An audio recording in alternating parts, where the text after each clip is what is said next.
In Privacy Watch, imagine someone handing you a 20-page profile of yourself made entirely of information found online. That's exactly what happened to two reporters. Both Dan Patterson and Graham Kates willingly volunteered to be hacked by a social engineer, all in the name of research. Check it out. Social engineering is convincing people to perform an action or give out information that's not normally something they would do.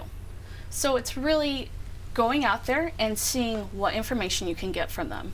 Specifically, we look at phishing, so that's sending out an email with malicious links or attachments. And what a lot of people don't realize is if they click on the link or open the attachment, it could give someone access to their information or even their computer. You found out a lot about Dan, yes, but you found out just a crazy amount about me and my whole family, really. My wife, my young daughter when she was born, my address, my cell phone number. It's kind of a whole different world of information about me, and I'm curious what that could give you access to. So with your cell phone number and seeing different accounts you have, I know that you're interested in food and you like to take pictures of food. So as an attacker, I could use that information and send you a text message, but it could contain a malicious link. Or if I know that you're out of town and I did see a post where the family was going on vacation, that's something that as an attacker, I would know that your house is most likely vacant. All right, so joining me now with more on their report is CBSNews.com reporter Graham Kates and CNET senior producer Dan Patterson. I'm just going to put it out there. A journalist interested in food is not a stretch. We like free food, just so everyone knows. But still, I expected more information to be out there about Dan because he works for CNET. He's in the tech world. I'm really surprised that she said that she got even more and personal information about you. She calls herself a social engineering hacker. I find this whole topic so fascinating, the concept of social engineering through technology, because it's happening to us more and more. Every time we pick up that phone and we don't know why we picked it up for the 15th time, that's part of social engineering. What exactly is a social engineering hacker? She describes it as hacking people. So if you picture the hacker, as you know, like doing code on the computer to get access to your information, that's not what she's doing. At one point, she actually called someone related to me just to confirm that that person was a real person who was connected to me. And then there's also trying to convince you to give out information without you ever realizing it. And then she also has a set of tools that she uses to get at you when you're not even really realizing you're interacting with her. You're there getting coffee at the Starbucks down the block, and she's about 5 feet away collecting information on you in a way that you don't even realize. Though I guess that's why we're calling her a master of disguise, right? Yeah. Yeah, okay, let's play a little bit of that. What's fascinating, Stephanie, is that your skills are so good that you are in disguise right now. I am, yes. Let's take a look at Stephanie Snow post-disguise. Absolutely. So I am in disguise now. This is not what my hair looks like at all. So I use disguises a lot when I go on site because I don't want to be recognized, or I might have to use multiple personalities. If something doesn't work the first time, I'll have to try something else. And this really helps me, or if I'm pretending to be someone specific, like a flower delivery person, I'm going to change into a uniform. The wig that I use is something I would use for an auditor, and I would wear a suit. I actually go online and try to find information and pictures of people in those same job roles to look as much like them as I can. She's scaring me. She went from soccer mom to hacker with like one hairdo. How does this help her hack?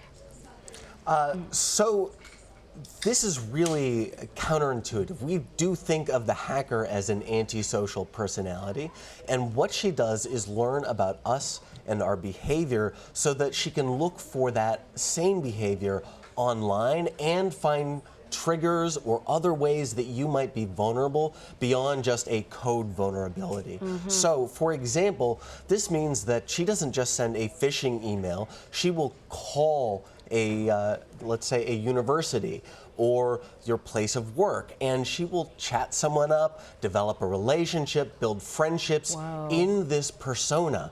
Then it's very easy, after she's been doing this for 2 or 3 weeks, to call someone up again and say, hey, Anne-Marie, you remember me? We were talking last week. You know, I was trying to find Dan, and I lost his email address. Can you send me maybe his mailing address? I got to send him some things and his email and phone. Oh, no problem. Here you go. And then all of a sudden, that hacker didn't need to attack code. She already has everything she needs. We've talked about this before, Dan, about how like this whole idea of sort of hacking or phishing and all these other techniques, it's really about hacking us. And now you're showing us how not only does it happen in the virtual world, but when you're really stepping up your game, she transfers it into the real world as well, right? Yeah. So she was able to dig up 20 pages worth of information on you. Let's have a preview here. So before you came here, you told us that you had some surprises to show us, some things that you found about us that you didn't necessarily want to put in your report, and we're ready to see them. All right. So Graham, this is for you. And Dan, for you. Oh, man. The magical mystery envelope. Oh, wow. Thanks for finding our passwords, Snow. This is maybe my oldest password. It's one that I've been trying to phase out from like various websites from when I was just like a little kid, and I didn't know any better. So unfortunately, things like this are in data breaches, and if I can get it, so can attackers. Whoa. I mean, you're always told to change your passwords on a regular basis, but I don't know how many of us do, because I would forget my passwords if I kept on changing them. She did this all without writing a lick of code, not one line of code. Every single time you hear about a data breach, every single time you hear about, well, there were millions of records leaked to the dark web or being sold by hackers, that's what these records are. It is your personal information, and often beyond just your, let's say, physical address, it's also your passwords. So this really does show this blend between the analog world and the digital world, and how both have come together and both can make you vulnerable. Graham, do you want to tell us what that password was? You looked a little embarrassed. I am absolutely getting rid of it everywhere. I've spent a month now just going site to site trying to get rid of every password, deleting other information she found about it. It wasn't password, was it? No. Okay, because I hear that's Not the most popular password. So then the big question is, how do we protect ourselves? Oh, it's so hard. Yeah. We've done this now a bunch of times. We've had different kinds of hacks come at us, and there's something in between being really vigilant and being skeptical of people, and then also searching the internet for yourself to see what information's out there about you. But it's hard, right? Common sense. The things you can do are enable two-factor authentication, use a password manager like LastPass or 1Password, and make sure that you have a long, strong, and unique password for each site. That can at least make you not the low-hanging fruit. So if you think about the entire world as a competitive environment, and hackers are motivated by the same things that most people are, money or revenge or extortion, the same things that all criminal actors are motivated by, also motivate hackers. So if you make yourself a less easy target, it's easier for them to just pass you on and find somebody else. It's sad, but true. Yeah, I guess it's a bit of a numbers game, right? We'll keep knocking on doors until somebody finally opens virtually. This is the third time you guys have had people hack you.